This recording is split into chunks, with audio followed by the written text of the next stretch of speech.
Hello guys, and welcome back to today's cryptocurrency video. And today we will be looking at the YEARN.finance or YFI, currently ranked at 148 with a market cap of about $184 million.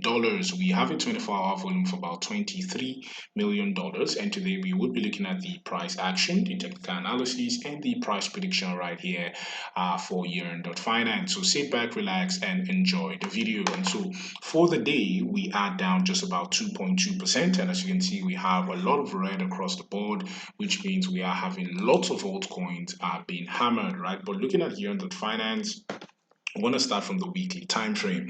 And first thing we could see is that we are very, very close to our support right here at the $5,000 level, right here for YEARN.finance. We actually saw a week right there, and we could see another week just push through that level to form some sort of a double bottom before we see that push to the upside. But basically, we are currently bearish on YFI, and I'll tell you why. First is that we are having huge bearish divergence right here on the RSI steadily pushing to the upside, and most important right here is the stochastic. Every single time we have seen the stochastic right cross, we have seen that huge push to the downside. Currently, as you can see, we have the stochastic cross, and the stochastic is still pushing to the downside, which means we could see furthermore downside right there for YEARN.finance. If we go down to lower time frames, such as the 4 hourly time frame, we are on the chart for YEARN.finance on the 4 hourly time frame, and right here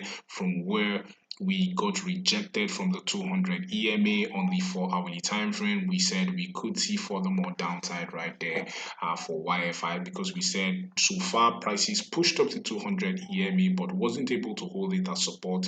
Since then, as you can see, our EMAs has turned red, which means we could see furthermore downside, right? So currently the scenario which is most likely is that we could still see another push right here to the $5,000 region over the next a few days to form some sort of a double bottom before we could see any push to the downside. But this is very, very, very, very not good for YFI. As you can see, same thing, we are seeing another MACD cross on our momentum. The last time we saw this MACD cross, we saw a huge push to the downside. As you can see, we saw a push of about 29%. Currently, we are seeing another MACD cross about to happen, so we basically should expect some sort of downside move, probably of about 17% right there for YFI. So basically, that's the analysis for YFI for today. If you like the channel, please do not forget to click on the like button, click on subscribe button, as we would be giving you updates on a daily basis as regards YFI. Thank you for watching and have a blessed day.